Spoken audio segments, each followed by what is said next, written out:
find health and fitness very pertinent to all of us. I mean, we need to know what takes place within our bodies. Different things altogether. Losing weight, keeping fit, keeping healthy, looking great. All this falls into this category. Does anyone of you have an idea what happens when you go to the doctor and he can't find that itching disease? You know what they tell you? Go and exercise. But I mean, you can't see the medicine. I mean, you can't see the disease. You can't see anything. But they'll give you palliative care. They'll give you single drugs and they'll tell you go and exercise. Not even structured, but they'll just throw you anywhere. Find a gym and exercise. Now, at this point in time, it's very, very important. When they throw you to us, pick you on. What happens? You come to the gym. The doctor has sent me here to exercise. And you have no idea what exercise it is. So we help you set an overall exercise objective. If you're 80 and you want to get to 70, that's the overall exercise objective. Now, after setting that objective, we'll break it down. We further break it down. You're with us? Yeah. What happens? How do you get to 70? Is what they call SMART, specific, measurable, attainable, realistic goals. So we break it down. We say, for instance, every week you shall lose 1 kilogram or half a kilogram, depending on how you adapt to the exercise program. And then after doing this, they are assuming you've lost the weight and you're there. What happens? You have to keep on training, because if you stop, you backtrack. The benefits of working out are transit. When you work out, they come. You look great, nice body and everything. 80% of the people in our country are grappling with losing weight. It's a fact, unprecedented. 80% want to lose weight. 20% of the population in our country know it. The benefits of exercising are this and this and this. So if I exercise, this is what I gain. Okay? So they'll keep on blocking the gyms to keep exercising and blocking. Now, like I say, 80% want to lose weight. There are very many things on the market. Products. Everyone is selling a product to lose weight. But the only way to lose weight is you have to get to know that the process of losing weight is gradual. You can't rush it. And then the other three fundamental principles are watching what you eat, knowing what you eat, exercising, and then changing your lifestyle. I'll give you an expression of some who wakes up in the morning, every day, from Monday to Friday, takes a shower, goes on his suit, gets in his vehicle, drives to office, gets the elevator up, 6 o'clock, works until 2, takes lunch, goes back, works, goes on the chair, uses the computer, at 5 is out of office. Where does he go? To the bar. Do what? Drink. What happens? Before you know it, well, when you're drinking, your friends are having fun, you're looking great, but it's what they call infestation of non-communicable diseases in our body. You will not see it. You will feel healthy, you will feel fine, but in other words, the organs are being suppressed or are being killed before you know it, okay? So this is very, very important. Now let's look at considerations for losing weight, or considerations for keeping healthy and fit. First and foremost, you have to be conscious about what you eat. This is the most important element in losing weight and keeping healthy. I mean, you won't eat everything now and then. Like I said, different foods have different toxins that affect us in a way. Now, I want you to visualize a bottle of soda is 300 milliliters. Okay? When you drink that soda, or when you take a 500 milliliter bottle of soda and go out to pass out, what happens? The body extracts the chemicals within the soda, all the food color, everything, retains them. They battle with the pancreas and the liver, okay? And then you pass out the water in the soda. So what's that? See? So what we eat is the most important thing. We need to know. This throws us to a food pyramid. Now the foods you see in the base of this pyramid are the most important foods in our lives. These are the foods that we need to consume. Brown bread, Irish potatoes, sweet potatoes, water, plenty of water, vegetables, fruits, bananas, oranges, an apple, cereals, rice, yogurt, milk, fish, chicken, pork, and then red meat. See where egg and red meat is, where the oil is. What does that mean? We need 6 to 11 servings of this food on a daily basis. We need 3 to 5 servings of this food on a daily basis. Meat, up to 2 liters of water in a day. Water, because 70% of our body is water. Alright? So if you've been taking soda, go slow. We need the milk because we need some element of fat in our body. We need fruits, 2 to 3 servings, 2 to 4 or 3 servings. We need cereals, 2 to 3 servings in a day. And then for the foods in the apex of the pyramid, chicken is the most recommended and fish. But what happens? How do you prepare the chicken? You deep fry the chicken, okay, and burn all the nutrients. You eat the chicken with the skin, okay? Chicken doesn't pass out. You know how it passes out? Through sweat. And all that sweat is retained in its skin. And this is the most delicious part of the chicken. So we eat the skin, okay? Fish is the most important part. I mean, the most recommended meat worldwide. But how do you prepare it? Deep fry. Then you burn the nutrients.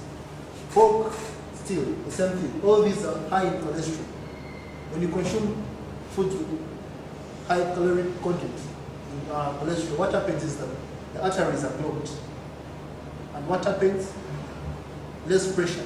I mean, too much pressure. You end up having high blood pressure.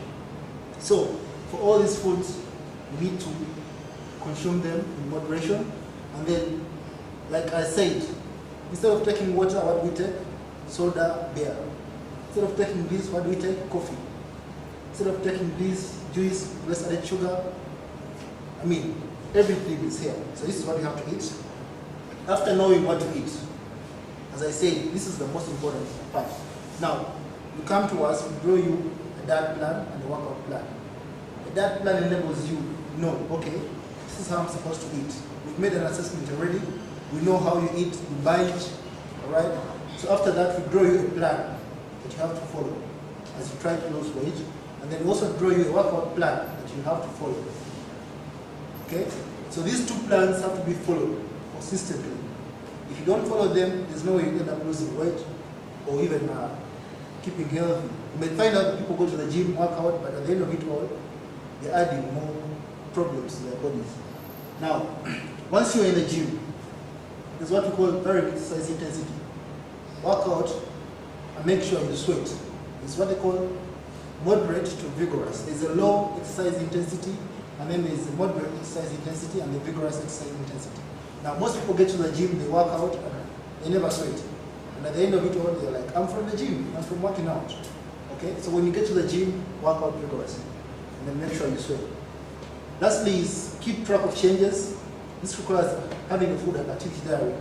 Like we have diaries for business, we keep journals for things that take place in our lives. We also need to keep a journal for what we eat and how we exercise. Surprisingly, this is the most important thing, but we never do it. We're up to date with the business deals, we're up to date with what takes place in our lives, but we don't do this. Okay? Now, this leaflet is spread out for a week from Monday to Sunday.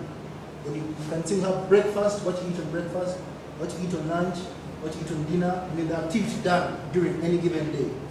Now, here we have the goals that we set together, the diet and the physical activity done during the day. And we also look at the behavior.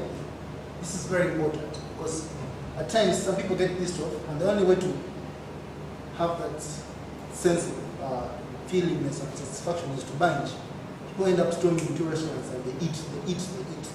Okay? So, what was the mood swing during the time you exercised? Alright.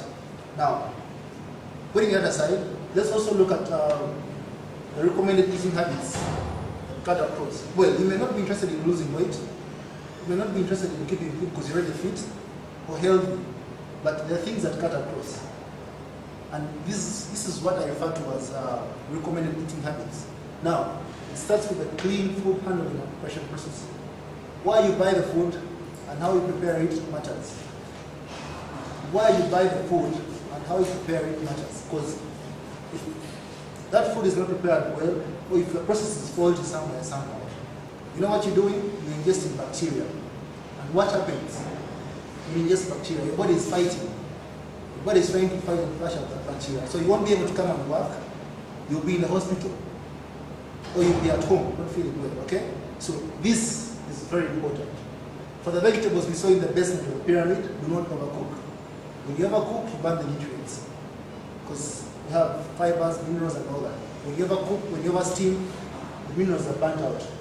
If you're trying to lose weight, have early morning breakfast.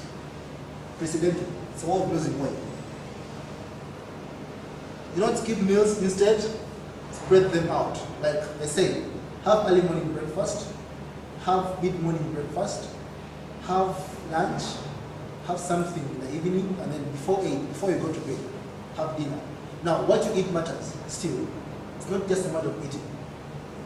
Look out for things like fruits, vegetables, rice, chicken, fish, nakati, buga, and all those things, okay?